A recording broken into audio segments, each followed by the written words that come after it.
Owen Greer smelled the acrid smoke before he saw the camp, and his empty stomach twisted with both hunger and dread as he realized he had stumbled upon orcs in the middle of the wilderness, not the fellow trappers he had desperately hoped to find. 3 days without food had left him weak and light-headed, his supplies lost when his horse had bolted during a wolf attack.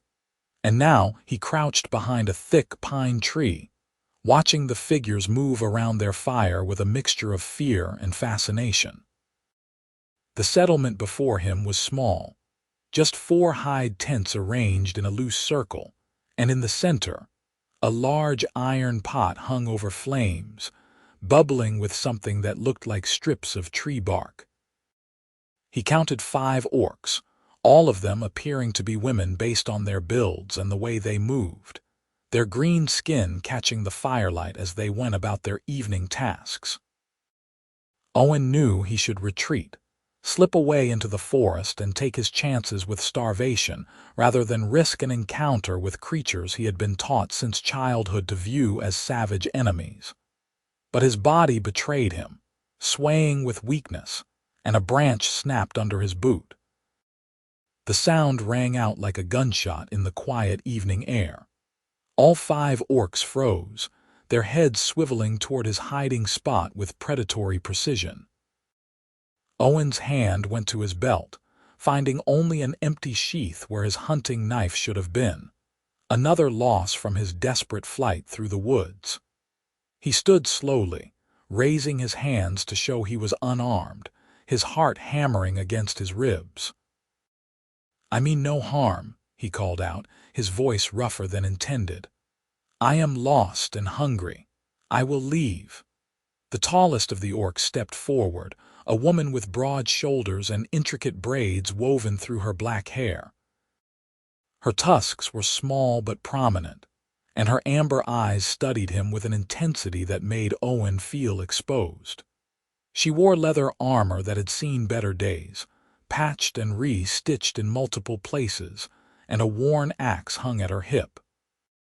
"You are far from human lands," she said, her voice carrying across the clearing. Her words were accented but clear, each syllable deliberate. "Why do you wander our forest alone?" Owen swallowed hard, trying to decide how much truth to offer. "I was trapping further north. Wolves scattered my camp. I have been walking for 3 days trying to find my way back to the settlements." Another orc, younger with fewer scars, laughed sharply. "He lies. He is a scout, sent to find our camp and report back to his kind." "I am no scout," Owen protested, taking an involuntary step forward before catching himself. "I am just a trapper. I have no quarrel with your people." The leader held up a hand, silencing both Owen and the younger orc. She studied him for a long moment, her gaze moving from his worn boots to his gaunt face. Owen knew he must look half dead, his clothes torn and stained, his face covered in several days' worth of beard. Whatever she saw seemed to satisfy some question in her mind. "You will sit," she commanded, gesturing to a log near the fire but not too close to their tents. "You will keep your hands where we can see them. If you try to run or fight, you will not leave this clearing alive." Owen nodded, his legs already carrying him toward the indicated seat before his mind fully processed the invitation. The warmth of the fire felt like heaven after days of cold nights in the open, and he sank onto the log with a barely suppressed groan of relief. Up close, he could see the bark soup more clearly, dark strips of what looked like pine bark floating in water that had turned a reddish-brown color. "I am Grishka," the leader said, settling herself on a rock across the fire from him. "This is my sister Nezka and my cousins Tulva, Myrna, and Shoza." She pointed to each in turn. The orcs regarded him with varying degrees of suspicion and curiosity, but none made any hostile moves. "Owen Greer," he replied, keeping his hands visible on his knees. "I thank you for not killing me outright." Grishka's mouth twitched, not quite a smile. "The night is young. We have not decided yet." But there was something in her tone that suggested dark humor rather than actual threat. She reached for a wooden bowl and ladled some of the bark soup into it, then to Owen's surprise, handed it to him. "Eat. You look like death walking." Owen accepted the bowl with trembling hands, the warmth seeping into his cold fingers. He sniffed cautiously at the contents, catching the scent of pine and something else he could not identify. The liquid was thin, barely a broth, and he understood with sudden clarity that these orcs were not much better off than he was. This was survival food, the kind you ate when nothing else remained. "You boil bark for soup," he said quietly, not a question but an observation. Nezka, the sister, laughed bitterly. "The winter was long. The deer moved to other hunting grounds. We make do with what the forest provides." There was no shame in her voice, only a matter-of-fact acceptance of hardship. Owen took a sip of the soup, forcing himself not to grimace at the bitter, astringent taste. It was barely better than hot water, but it was warm and his body craved the heat. "I know how to hunt," he offered carefully. "I have tracked game through these woods for 5 years. If you let me stay the night by your fire, I could help you find meat tomorrow." The orcs exchanged glances, a silent conversation happening in looks and subtle gestures. Shoza, the youngest by the look of her smooth skin and fewer battle scars, spoke up. "Why would you help us? Humans hate our kind. They call us monsters and worse." Owen met her eyes, seeing genuine confusion there beneath the suspicion. "Because you gave me soup when you had little to spare. Because you did not kill me when you had every right to defend your camp from a stranger. And because," he added with a slight smile, "I am very tired of being alone and hungry." Grishka studied him for another long moment, then nodded slowly. "You may sleep by the fire tonight. Tomorrow, if you truly can help us hunt, we will see. But know this, Owen Greer, if you betray us, if you bring harm to my family, I will gut you myself and leave your body for the crows." "Understood," Owen said and meant it. He finished the bark soup, scraping every last drop from the bowl, and handed it back with a nod of thanks. The orcs went about their evening tasks, banking the fire, checking the perimeter, speaking to each other in low voices in their own language. Owen curled up on his side near the flames, using his arm as a pillow, and fell into exhausted sleep. He woke to the sound of voices raised in excitement. Dawn light filtered through the trees, gray and cold, and Owen sat up stiffly, his back protesting the hard ground. The orcs were gathered at the edge of camp, pointing and talking rapidly. Grishka turned as she heard him move, and there was something different in her expression: surprise, wonder, maybe even hope. "Come," she said, "you must see this." Owen pushed himself to his feet, joints popping, and followed her to where the others stood. There, hanging from a thick branch by their hind legs, were 2 large bucks, their throats cleanly cut, the blood drained into the soil beneath them. Owen stared in confusion, his mind struggling to process what he was seeing. "We did not do this," Tulva said, her hand on the hilt of her knife as she scanned the tree line. "We set no traps here. We killed no deer." Owen stepped closer, examining the animals with a hunter's eye. They were fresh, killed within the last few hours based on the state of the blood. The cuts were clean, professional work. Someone had field-dressed them properly and hung them where the orc camp could not miss them. "A gift," Nezka breathed, her voice filled with disbelief. "But from whom? Who would give meat to orcs?" Owen's skin prickled with unease. They were being watched, that much was certain. Someone or something knew about this camp, knew the orcs were struggling, and had decided to help. But why? And why remain hidden? Grishka made a decision, her jaw setting in determination. "We will not waste this blessing, whatever its source. Tulva, Shoza, get these bucks down and begin butchering. Myrna, watch the perimeter. Nezka, help me prepare the smoking racks. We will preserve this meat properly. The camp erupted into purposeful activity. Owen found himself pulled into the work, his offer to help hunt rendered unnecessary but his skills put to use nonetheless. He showed Tulva the best way to separate the cuts, how to remove the hide without tearing it, how to save every usable scrap. The orcs worked with efficient grace, their movements practiced and smooth, and Owen found himself revising many of his childhood assumptions about their people.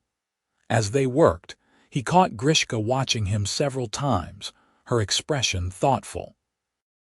When they finally had the meat cut and hanging on smoking racks over a carefully tended fire, she approached him with 2 wooden cups of water. "You know your craft," she said, handing him one. "Your hands are skilled."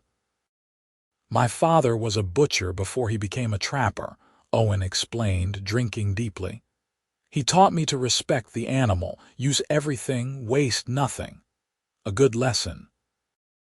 Grishka sat beside him on a log, close enough that he could see the fine scars that crossed her forearms, evidence of a hard life. "Tell me, Owen Greer, what will you do now? The meat was brought to us, not you. You have no reason to stay." Owen considered the question, surprised to find he had no ready answer.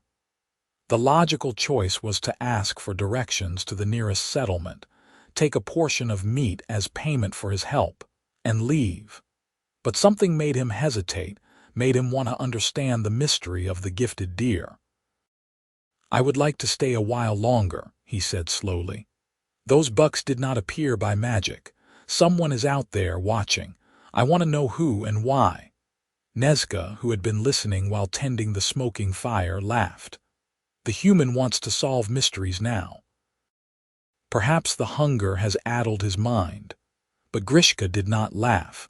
Her eyes held Owen's, searching for something. "You are curious about things that do not concern you. This could be dangerous." "Most worthwhile things are," Owen replied. Then, more honestly, "and I have nowhere else I need to be. The trapping season is over. I have no family waiting for me in the settlements. If you will have me, I can hunt for your camp, help you rebuild your stores. Consider it payment for the soup and the warmth of your fire." The orcs exchanged those silent looks again, that wordless communication that spoke of deep bonds and shared history. Finally, Grishka nodded. "You may stay, but you sleep apart from our tents and you go nowhere without one of us knowing." "Agreed, agreed." So began the strangest week of Owen's life. He settled into the rhythm of the orc camp, rising at dawn to check snares and track game, returning in the afternoon to help with camp tasks. The mystery of the deer remained unsolved. No more gifts appeared, but Owen often felt eyes on him when he moved through the forest. The orcs seemed less concerned than he expected, accepting the blessing with pragmatic gratitude rather than suspicion. He learned their individual personalities as the days passed. Grishka was their unspoken leader, decisive and protective of her family. Nezka had a sharp wit and sharper tongue, but Owen caught her smiling at his terrible jokes when she thought no one was looking. Tulva was quiet and observant, the best tracker among them. Myrna had the most scars and told the most outrageous stories about how she earned each one. And young Shoza watched everything with bright, curious eyes, asking Owen endless questions about human settlements and customs. On the 4th night, after a successful hunt that brought in 3 rabbits and a grouse, they sat around the fire sharing the meat and talking. The conversation turned to why the orcs were camped so far from their own territories. "We were exiled," Grishka said simply, turning a stick in the fire. "6 months ago, our clan did not approve of Nezka's choice to spare a human child she found wandering in the woods. They said she had gone soft, that she endangered us all by showing mercy." Nezka stared into the flames, her jaw tight. The child was 5 years old, lost, crying for his mother. I could not kill him, and I would not leave him to die. So I took him back to the edge of the human lands and left him where he would be found. And when the clan learned of this, they cast you all out? Owen asked, his voice quiet. I would not let them punish my sister alone, Grishka said. Our cousins felt the same. So we left together, and we have been surviving on our own since. The weight of that revelation settled over Owen like a physical thing. These orcs had sacrificed everything because one of them chose mercy over cruelty. They lived in exile, struggling to survive, all because they refused to abandon each other. I am sorry, he said, knowing the words were inadequate. Shoza laughed, but it was not unkind. Why? You did not exile us. Your kind would have done the same, perhaps worse, if a human showed kindness to an orc. She was right, and Owen knew it. He had seen how the settlements treated orcs, the fear and hatred that ran deep. Any human who helped an orc would be branded a traitor, cast out, possibly killed. Not all humans think the same, he said, though the defense sounded weak even to his own ears. Some of us are trying to be better. Grishka looked at him across the fire, and something in her expression made his breath catch. Yes, she said softly, I am beginning to see that. The next morning, Owen woke to find Grishka already up, sharpening her axe with long, practiced strokes of a whetstone. The sky was the pale gray of early dawn, and mist clung to the ground in wispy patches. Good morning, he said, moving to sit near her. She nodded in greeting, not pausing in her work. I am going to scout the northern ridge today. There are tracks I want to investigate. You will come with me. It was not a question, but Owen nodded anyway. Should we bring one of the others? No. They will maintain the camp and tend the smoking racks. She tested the edge of her axe with her thumb, nodded in satisfaction, and stood. Bring your bow if you have skill with it. We may find game. Owen had fashioned a rough bow from green wood and sinew during his first days in camp, more a project to keep his hands busy than anything else. It was not as good as his lost hunting bow, but it would serve. He collected it and his quiver of arrows and followed Grishka into the forest. They walked in comfortable silence for the first hour, Grishka moving through the underbrush with surprising quiet for someone so large. Owen found himself watching the way she moved, the efficiency of her steps, the way she read the forest like a language. She stopped occasionally to examine a broken branch or a track in the soft earth, her brow furrowed in concentration. What are you tracking? Owen finally asked.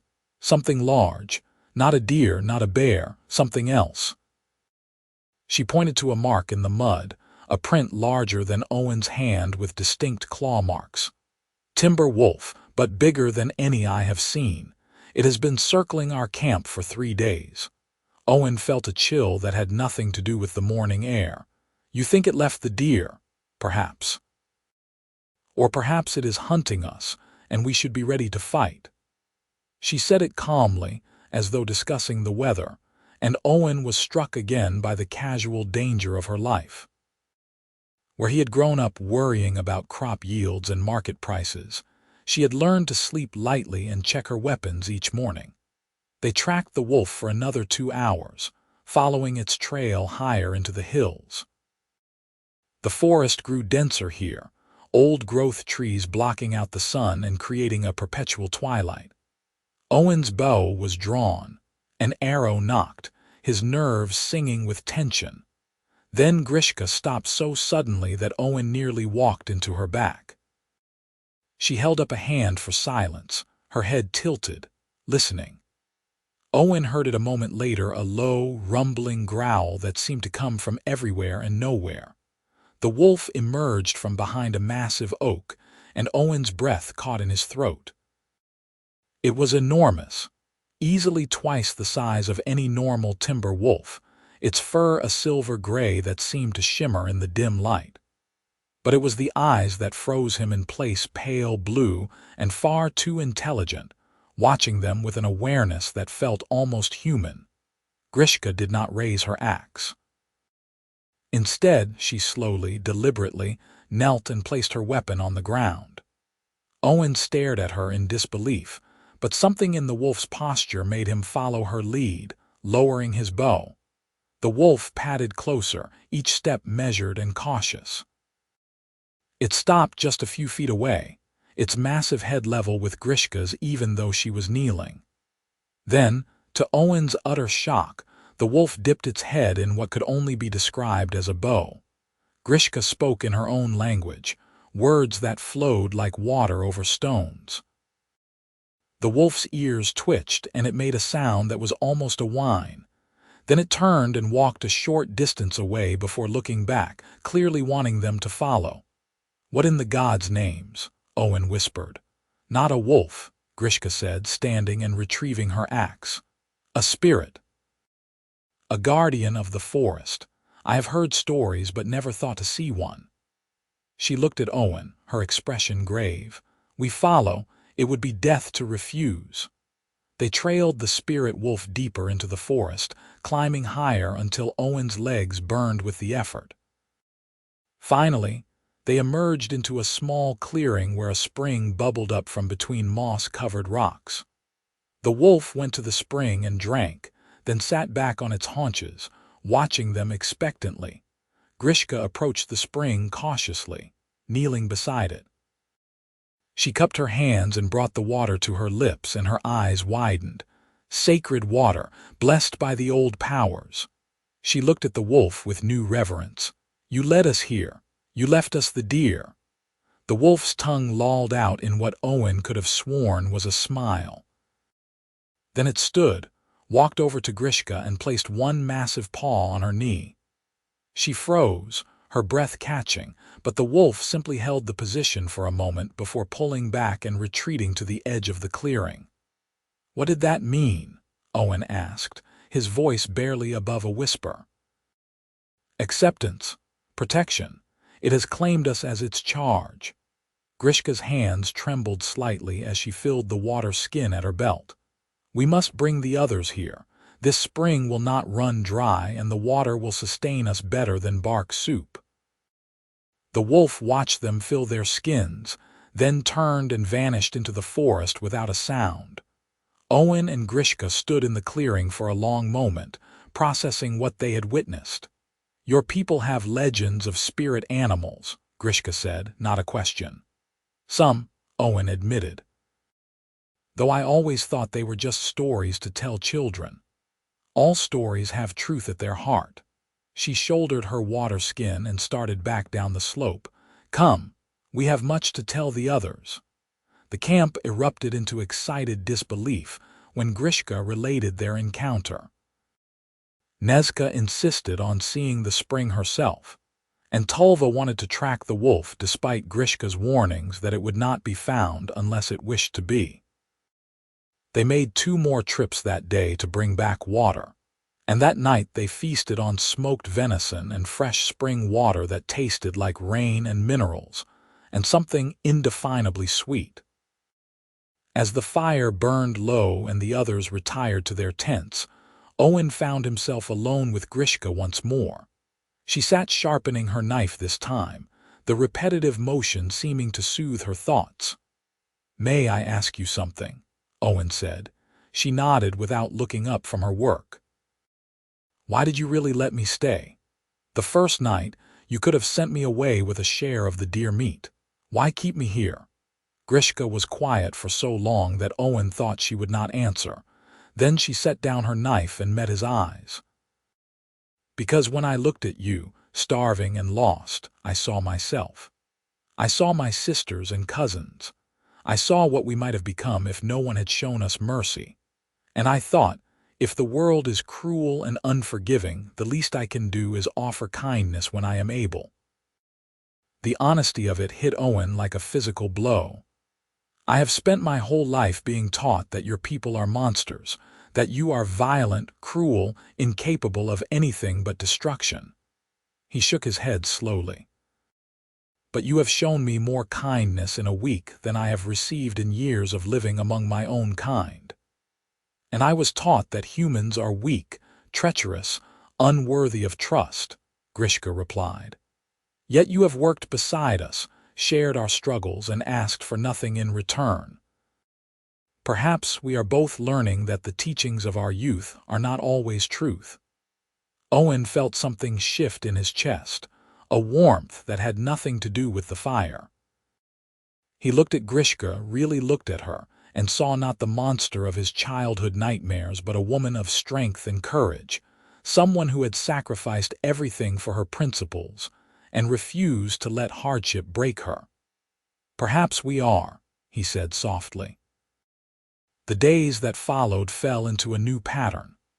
Owen and at least one of the orcs would make the trek to the sacred spring each day, bringing back fresh water. The spirit wolf appeared occasionally, always at a distance, watching over them like a benevolent guardian.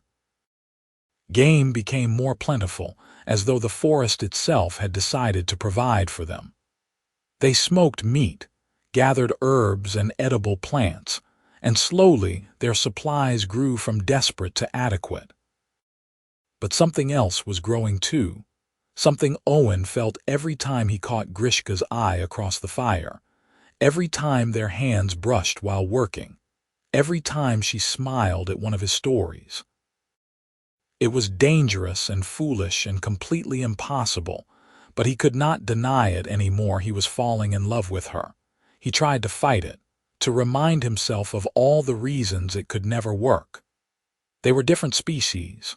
Her people would never accept him, and his would never accept her. They lived on the edges of society, exiles and outcasts, with no future beyond survival. But none of that seemed to matter when she laughed at his jokes, or when she taught him words in her language, or when they sat in comfortable silence watching the stars. 2 weeks after their encounter with the spirit wolf, Owen was checking snares in the early morning when he heard shouting from the direction of camp. He ran, his heart in his throat, crashing through underbrush with no thought for stealth. He burst into the clearing to find the camp surrounded by human soldiers, a dozen of them, armed with swords and bows, their captain on horseback. The orcs stood in a defensive cluster, weapons drawn, Grishka at the front with her axe raised. "Stand down," the captain was shouting. "You are in violation of the territorial agreements. Orcs are not permitted in these forests." "These forests belong to no one," Grishka replied, her voice hard as iron. "We have as much right to be here as anyone." "You have no rights, monster. Now surrender your weapons and come peacefully, or we will take you by force." Owen's mind raced. He recognized the captain now, Marcus Stone, a career soldier who had led raids against orc settlements for years, a man known for his brutality and his hatred of non-humans. If he took the orcs, they would be lucky to survive the journey to whatever prison awaited them. Owen stepped into the clearing, his hands raised. "Captain Stone." Marcus turned, his eyes widening in recognition. "Greer, Owen Greer, what in the gods' names are you doing here?"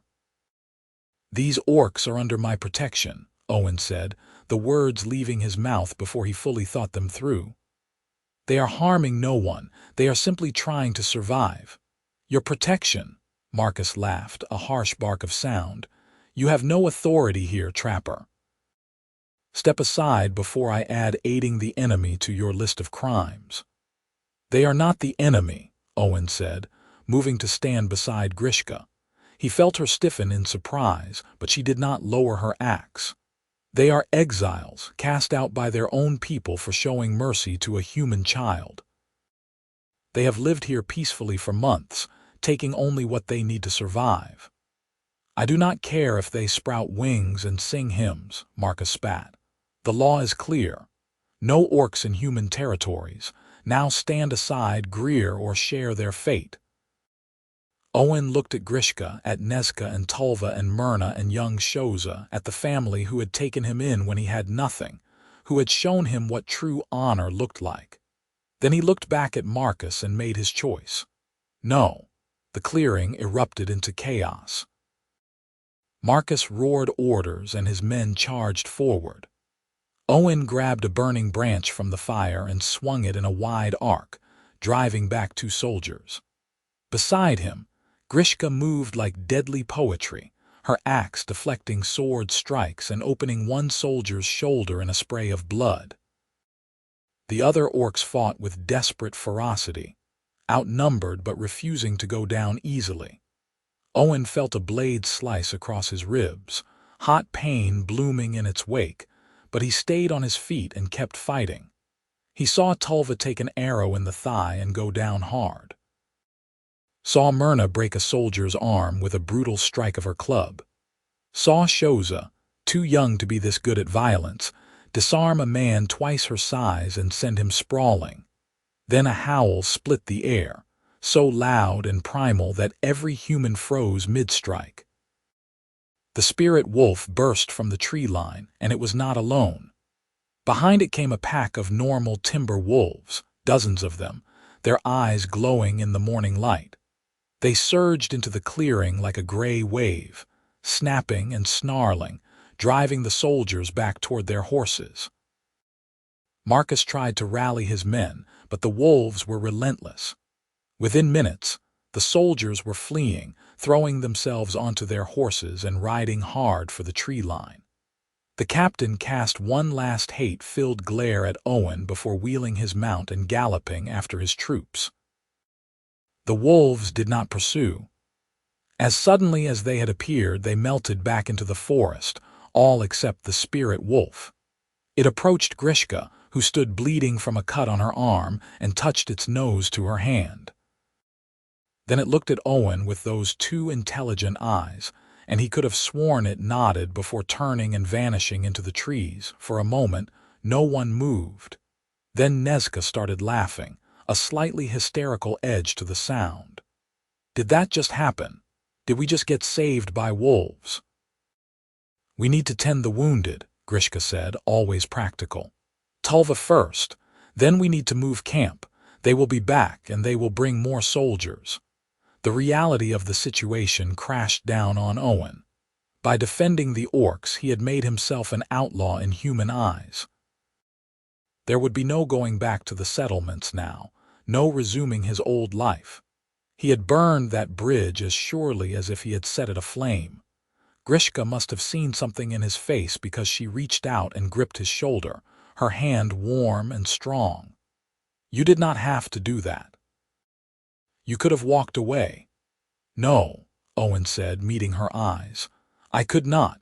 Not when it mattered. They spent the rest of the day packing up the camp and moving higher into the mountains to a more defensible position near the sacred spring. Tulva's arrow wound was not serious, and Owen's cut was shallow, but they took time to clean and bind both properly.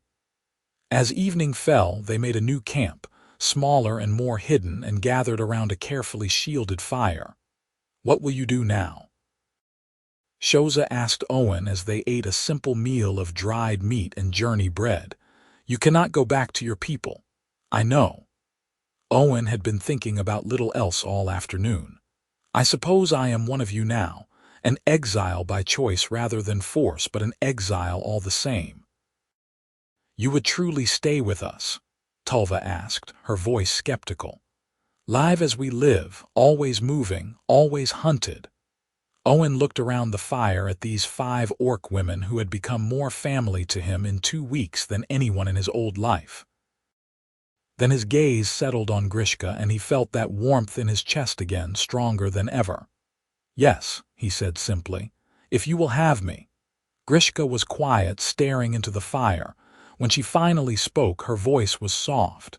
You have earned your place here, Owen Greer. You shed blood for us. The spirits themselves fought at your side. We would be honored to call you family.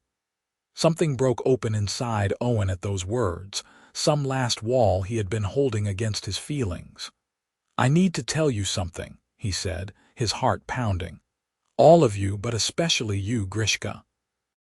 She looked at him, her expression guarded but curious. I know this is foolish. I know it makes no sense and solves nothing, but I cannot keep pretending otherwise." He took a breath, steadying himself. "I have come to care for you, not as a friend, not as a comrade in arms, but as something more. I look at you and I see everything I have been searching for my whole life: strength, honor, kindness, courage. I see a future I never knew I wanted." He laughed softly, shaking his head. "I am in love with you, Grishka. I know that is complicated and probably unwelcome, but I needed you to know." The silence that followed felt like it lasted for hours.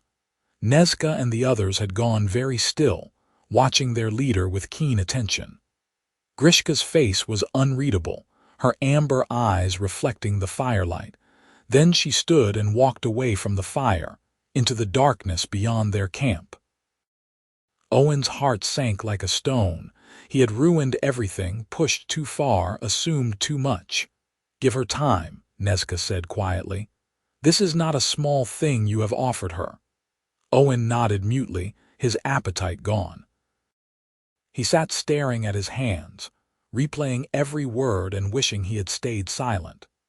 The minutes stretched on, and still Grishka did not return. Finally, when Owen was considering retreating to his own bedroll in shame, he heard footsteps. Grishka emerged from the darkness and stood before him, backlit by the fire, her expression still impossible to read. "Walk with me," she said. Owen stood on shaking legs and followed her away from the camp, deeper into the trees. They walked in silence until the fire was just a distant glow, until they stood in a small grove where moonlight filtered through the canopy above. Grishka turned to face him, and Owen braced himself for rejection, for the kind but firm explanation of why his feelings could never be returned. Instead, she reached out and took his hand, her skin rough with calluses against his own. "You know what it means among my people when someone declares themselves like you just did?" she asked. Owen shook his head, afraid to speak. "It means you offer everything. Your loyalty, your protection, your life if needed. It is not words spoken lightly or in passing." Her grip on his hand tightened. "It is a vow that binds souls together if both parties accept." "I meant every word," Owen said hoarsely. "I know." She stepped closer, so close he could feel the warmth radiating from her body. "That is what makes this so complicated, because I feel the same, Owen Greer. I have tried not to. I have told myself 100 reasons why it is impossible. But every time you smile, every time you work beside me without complaint, every time you choose kindness over cruelty, I fall a little more." Hope flared in Owen's chest, bright and terrifying. "Then why did you walk away?" "Because I needed to think, needed to be sure." She raised her free hand and cupped his face, her touch gentle despite her strength. "If we do this, there is no going back. We will be bound together in a world that wants to tear us apart. Your people will hate you for it. Mine already hate me. We will have to be strong enough to stand against all of it." "I know," Owen whispered. "And I choose you anyway. I choose this. Whatever comes." Grishka's expression softened, and for the first time since he met her, Owen saw her let down every wall and guard. "Then I choose you too." She kissed him then, and it was nothing like Owen had imagined in his quiet moments of wondering. It was fierce and tender and tasted like smoke and wild places. Her tusks brushed against his lips, but he did not care, pulling her closer until there was no space between them. When they finally broke apart, both breathing hard, Owen felt like the world had realigned around this moment, this choice, this impossible and perfect love.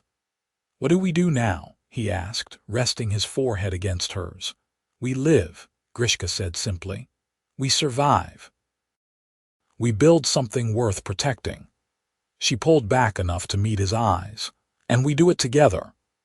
They returned to camp hand in hand, and if the others noticed the change between them, they said nothing. But Nezka caught Owen's eye and smiled, a genuine expression of warmth and welcome, and he knew they had her blessing. The next weeks were both the hardest and the happiest of Owen's life. They moved camp twice more as rumors of their location spread and human patrols increased.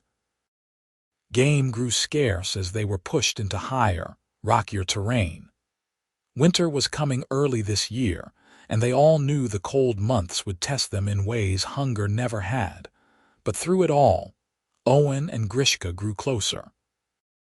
They hunted together, planned together, faced each hardship as a united front. He learned the scars on her body like a map, each one a story she shared in quiet moments. She learned his fears and hopes, the dreams he had given up on and the new ones taking their place. One night, as the first snow began to fall, Owen carved a small wooden pendant in the shape of a wolf. He worked on it in secret over the course of several days, using his knife to create fine details: the curve of the ears, the intelligent eyes, the powerful shoulders. When it was finished, he presented it to Grishka with shaking hands. "Among my people, this would be a courting gift," he said. "A token of serious intent. I know we have already declared ourselves, but I wanted you to have something to hold, something that says you are mine and I am yours." Grishka turned the pendant over in her hands, her expression tender. "It is beautiful. You have real skill." She looked up at him. "Among my people, we exchange scars. We cut our palms and bind them together, so our blood mingles and we are bonded for life." Owen did not hesitate.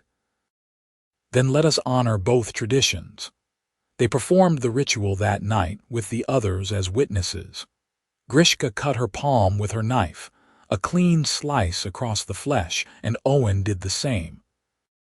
They pressed their hands together, fingers intertwined, their blood mixing as Grishka spoke words in her language that Owen did not understand but felt in his bones. When they bound their hands with clean cloth, Nezka stepped forward and placed her hand over theirs. "I witness this bond," she said formally. "May the spirits bless it and keep it strong." One by one, the others added their hands to the pile, speaking the same blessing. And when they finally unwrapped the cloth and saw their palms marked with identical scars, Owen felt a sense of completeness he had never known before. But their happiness was short-lived. 2 days later, Myrna returned from a scouting mission with grim news. "Human forces are gathering in the valley. Not just soldiers this time, a full war party. They mean to hunt us down before winter sets in." Grishka's jaw tightened. "How many?" "At least 50. Maybe more. They have trackers with them and hunting dogs." The number was impossible. Even with the spirit wolf's help, they could not fight that many trained soldiers. Owen's mind raced through options, each one worse than the last. "We run," he said. "Further into the mountains. There are passes that are already snowing in. Humans from the lowlands will not know how to navigate them, but I do. My father used to take me into the high peaks every summer. I know places we can hide, caves that stay warm even in deep winter." "It will be a hard journey," Grishka said. "We would have to leave much behind." "Better to leave gear than bodies." Owen looked around at the faces of his chosen family. "We can survive anything if we stay together." They spent the rest of the day preparing, taking only what they could carry and leaving everything else. At dawn, they set out into the mountains, climbing higher than any of them had gone before. The air grew thin and cold, and several times they had to navigate treacherous paths where one wrong step would mean a fatal fall. Owen led them through passes he remembered from his youth, his knowledge proving invaluable. When Shoza's footing slipped on an icy ledge, he was there to catch her. When they needed to cross a half-frozen stream, he found the shallowest point and the most stable rocks. He proved his worth not with weapons or strength, but with knowledge and careful planning. 3 days into their journey, as they huddled in a shallow cave waiting out a snowstorm, the spirit wolf appeared.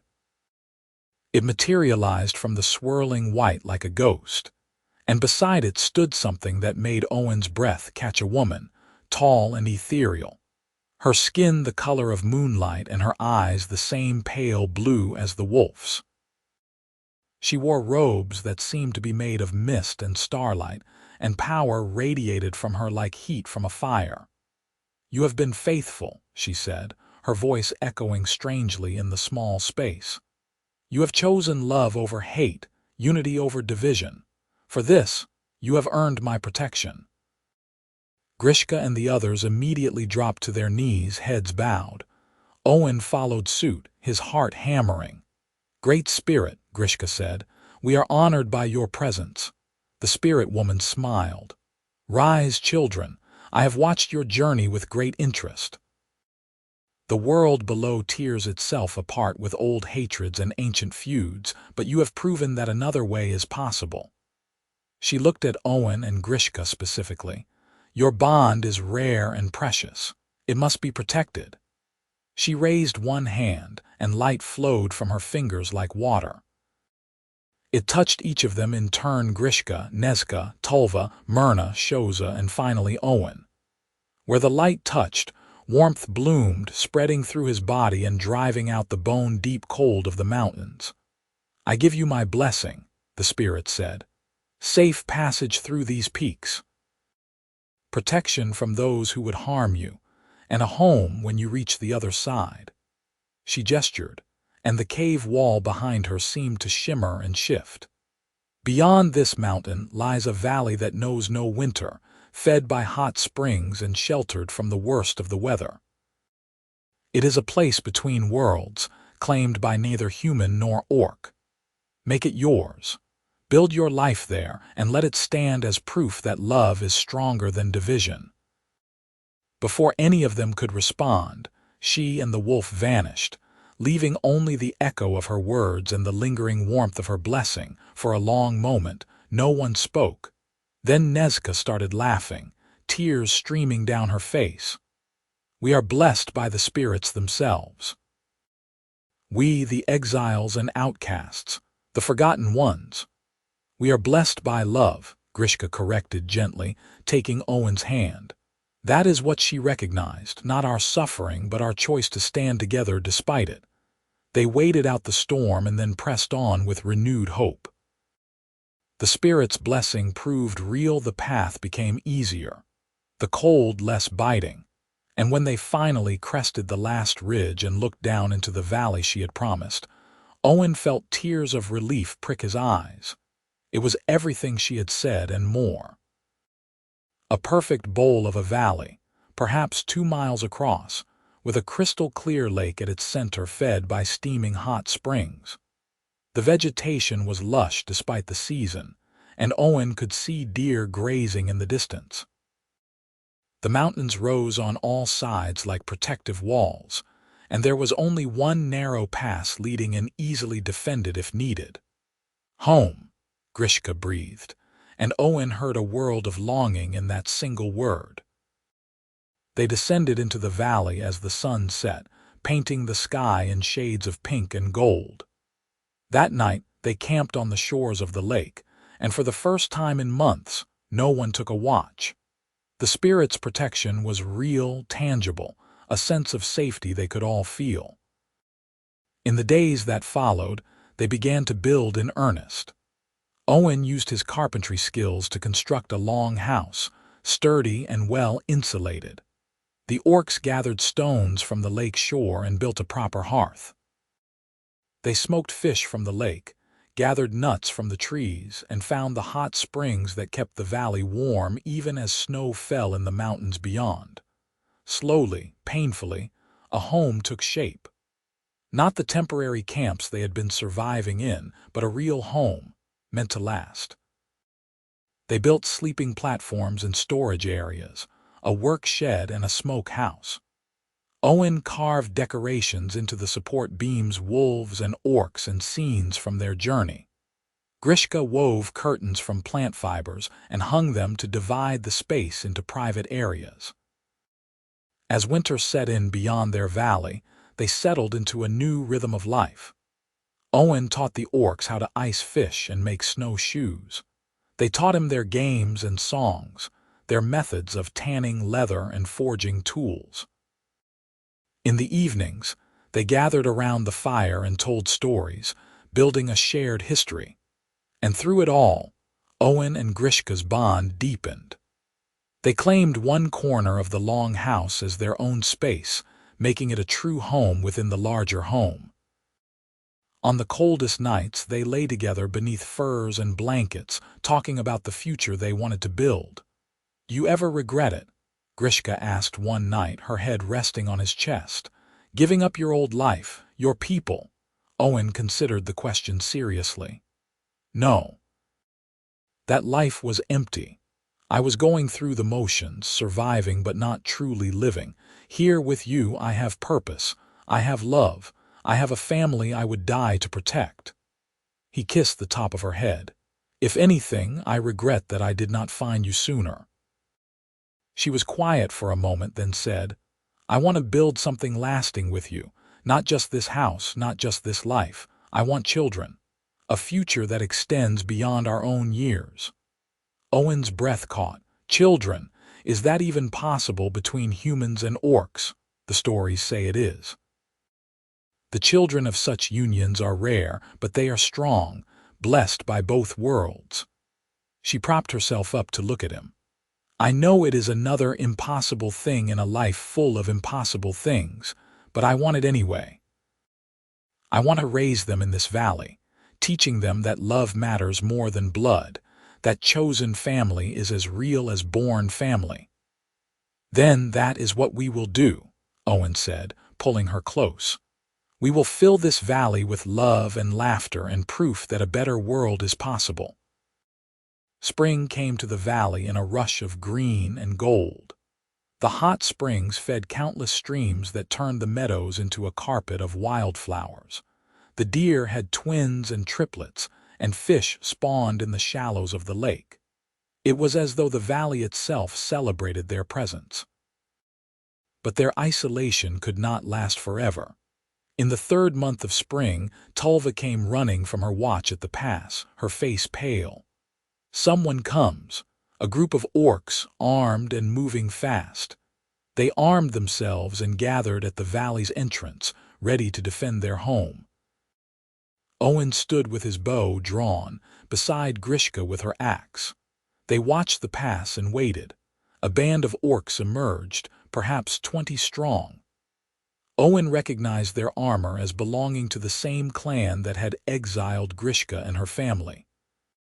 At their head walked an older orc woman. Her face seamed with age and scars, her bearing that of someone accustomed to command. "Grishka," the elder called out, raising a hand in peace. "We come to talk, not fight." Grishka's jaw was tight, but she lowered her axe. "What do you want, Elder Mora?" "You made your position clear when you cast us out." Mora walked forward slowly, her eyes taking in the valley, the long house, the signs of a thriving settlement. "I came to admit I was wrong. The clan was wrong." She stopped a respectful distance away. "After you left, things changed. The humans grew more aggressive, pushing into our territories, burning our homes. We fought back and the cycle of violence continued. Then a human child wandered into our lands, just like the one Nezka spared." She looked at Nezka directly. "I gave the order to kill her. And when my warriors returned with her blood on their hands, I felt nothing but shame." Nezka's expression was cold. "So you regret your cruelty now that it is convenient?" "I regret it, because I finally understand what you tried to teach us, that mercy is not weakness. That the cycle must be broken by someone or it will never end." Mora looked back at Grishka. "I heard stories of this place, a valley where exile orcs live in peace with a human. I had to see it for myself." "You see it," Grishka said. "What now?" Mora's gaze moved to Owen, studying him with open curiosity. "Is it true you gave up everything to stand with them?" "They are my family," Owen said simply. "My choice was easy." Something shifted in Mora's expression, a softening around her eyes. I was wrong about you, Nezka. Wrong about all of you. You did not go soft, you saw clearly when the rest of us were blind. She took a breath. I cannot undo the exile. The clan would never accept you back, not after all that has passed. But I can offer you this peace. No more hunts, no more attempts to drive you out.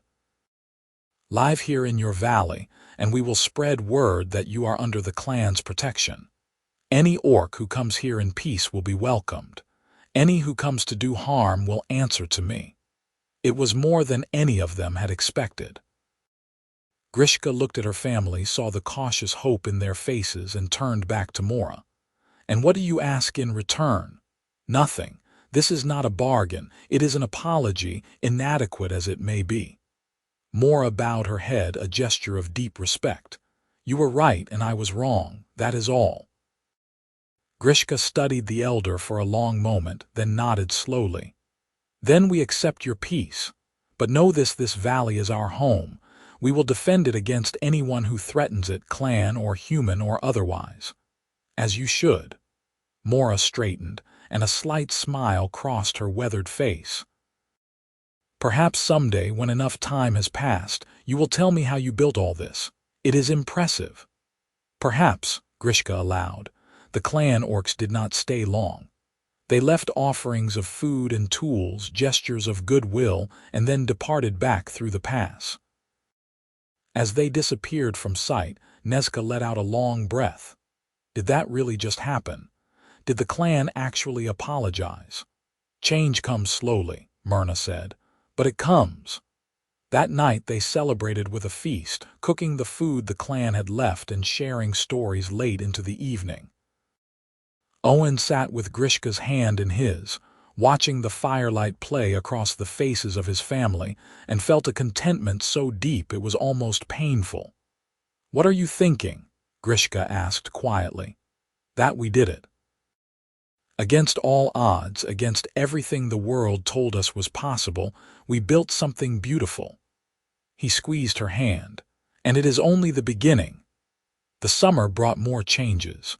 Word of the valley spread, and one by one, other outcasts began to arrive. First came a human woman named Vera Keller, fleeing an arranged marriage, who proved to have a gift for healing herbs. Then 2 young orc males, brothers who had been cast out for refusing to raid human settlements. A human man and his half-orc daughter, seeking a place where she would not be seen as an abomination. Each time, Grishka and Owen welcomed them, but with clear rules. Violence was not permitted in the valley. Everyone contributed to the community. Old hatreds stayed outside the pass. And most importantly, everyone respected the bonds between people, regardless of whether they were human, orc, or something in between. The settlement grew. More houses were built, then a communal hall for gatherings. They constructed a smokehouse and a root cellar, a forge and a tannery. The population swelled to 30, then 40, a mix of humans and orcs all learning to live together. Owen found himself in an unexpected role as mediator, helping both sides understand each other. He taught the orcs that not all humans were cruel, and he taught the humans that orcs had honor and hearts capable of great love. It was slow work, and there were setbacks, arguments, and misunderstandings and old prejudices that died hard. But piece by piece, they built something new. On the anniversary of their arrival in the valley, Grishka gathered everyone for an announcement. She stood before the assembled community with Owen at her side, and when she spoke, her voice rang with pride and joy. 1 year ago, we came to this valley as exiles and outcasts. We were broken, hunted, barely surviving, but we chose to stand together, to build rather than destroy, to love rather than hate. She looked at Owen, and the tenderness in her gaze made his heart swell. Today, I stand before you not as an exile, but as part of a family. And I have news that fills me with hope for our future. She placed a hand on her stomach, and Owen saw several people in the crowd gasp as they understood. I carry a child, Grishka said. The first of what I hope will be many children raised in this valley, taught that their worth is measured not by the color of their skin or the shape of their ears, but by the content of their character and the strength of their hearts." The crowd erupted into cheers and celebration. People swarmed forward to offer congratulations, to touch Grishka's stomach and speak blessings over the unborn child. Owen found himself pulled into countless embraces, receiving backslaps and handshakes and joyful tears. That night, after the celebration had died down and they lay together in their private corner of the long house, Grishka took Owen's hand and placed it on her stomach. "Can you feel it?" she asked. "The future taking shape." Owen closed his eyes, feeling the warmth of her skin, imagining the life growing within her. "I feel everything: hope, joy, fear, love so strong it terrifies me." "Good," Grishka said. "Fear means you understand what is at stake. Love means you will fight to protect it." She covered his hand with her own. "We are making history, Owen Greer, creating something that has never existed before, and yes, it is frightening, but it is also magnificent. The pregnancy was not easy." Grishka suffered from sickness in the early months, and as she grew larger, simple tasks became difficult. But the community rallied around her, with Vera providing remedies for nausea and the other women sharing their experiences and advice. Owen hovered constantly, driving Grishka to exasperation with his worry, but she tolerated it with good humor. As autumn painted the valley in shades of red and gold, Grishka went into labor. It was long and difficult, lasting through a full day and into the night. Owen paced outside the birthing room, forbidden from entering by tradition, listening to her cries and feeling utterly helpless. Finally, as dawn broke over the mountains, he heard anew sound the thin, wailing cry of an infant. Vera emerged from the room, exhausted but smiling, and beckoned him inside. Grishka lay propped up on cushions, her hair damp with sweat, her face drawn but radiant. And in her arms, wrapped in soft furs, was the smallest person Owen had ever seen. The baby had skin that was neither fully green nor fully pink but something in between, a beautiful olive tone that caught the morning light. Small tusks were visible even in the infant's tiny mouth, and the ears were delicately pointed. "A son," Grishka said softly. "We have a son, Owen." Owen approached slowly, as though moving through a dream. He looked down at the child, their child, born of an impossible love, and felt something break and remake itself inside him. This tiny being represented everything they had fought for, everything they had built. He was proof that different worlds could come together and create something beautiful. "He is perfect," Owen breathed. "Absolutely perfect." "What should we call him?" Grishka asked. Owen thought for a moment, remembering the spirit wolf who had blessed their union, who had led them to this valley. "Fenris," he said. "After the great wolves of legend, may he be as fierce and loyal as they." "Fenris," Grishka repeated, testing the name. Then she smiled. "Yes, it suits him." The valley celebrated the birth with a festival that lasted 3 days. People brought gifts, carved toys, soft blankets, blessings spoken in a dozen languages and traditions. The spirit wolf appeared on the second night, materializing at the edge of the firelight to touch its nose to the baby's head before vanishing again. Everyone took it as a sign of great favor. As little Fenris grew, so did the settlement. By the time he took his first steps, there were over 60 people living in the valley. By the time he spoke his first words, a mixture of human and orc languages that delighted everyone, there were nearly 80. And when he turned 3 years old, there were more than 100 people of all kinds calling the valley home. They called it sanctuary, this place between worlds, and it stood as a beacon of hope in a region still torn by conflict and prejudice. Not everyone accepted what they were building. There were humans who called them traitors and orcs who called them weak. But more and more, people came seeking the peace and acceptance they could not find anywhere else. Owen and Grishka had 3 more children over the years, 2 daughters and another son, each one unique and beautiful and proof of their love. They raised their children to be strong and kind, to question prejudice, to judge people by their actions rather than their appearance. And as those children grew and had children of their own, the valley's population swelled to nearly 200. On the 10th anniversary of their arrival in Sanctuary, Owen stood on a hill overlooking the settlement and marveled at what they had created. What had started as 6 desperate souls making bark soup around a failing fire had grown into a thriving community. There were farms and workshops, a school where children of all kinds learned together, a healing house, a library of collected knowledge. The long house had been expanded twice and was now a proper meeting hall where the community gathered to make decisions and settle disputes. Grishka came to stand beside him, her hand slipping into his as naturally as breathing. She was older now, her hair shot through with silver, her face lined with the years. But to Owen, she had never been more beautiful.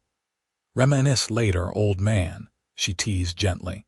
"The children will be expecting you at the school. You promised to tell them the story of how we met." "Have I really gotten so old that I tell the same stories over and over?" Owen asked with mock offense. "Yes, but they are good stories and the children never tire of hearing them." She squeezed his hand. "Come, our grandson is especially eager to hear about the spirit wolf." They walked down the hill together, hand in hand, as they had done countless times over the years. The community they passed through was alive with activity, people working, laughing, arguing, living. Humans and orcs and those of mixed heritage, all finding a way to coexist. In the school, 20 children of varying ages sat waiting, their faces eager. Owen settled into the storytelling chair, a comfortable seat worn smooth by years of use, and Grishka sat beside him. "Tell us the beginning," little Mara called out, a half-orc girl of 6 with her mother's green eyes and her father's dark hair. "Yeah," agreed Tam, a human boy. "Tell us how you found the orc camp." Owen smiled, the memory as clear as if it had happened yesterday.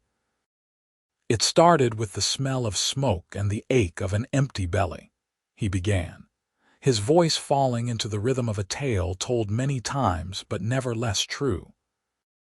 "I had been lost in the wilderness for 3 days, with no food and no hope, when I stumbled upon something that would change my life forever, an orc camp, where 5 brave souls were boiling bark for soup, doing what they must to survive." As he spoke, he watched the children's faces light up with wonder. He told them about finding the camp, about the bark soup and the gift of 2 bucks that appeared like magic. He told them about the spirit wolf and the sacred spring, about the soldiers who attacked and the blessing that led them to this valley.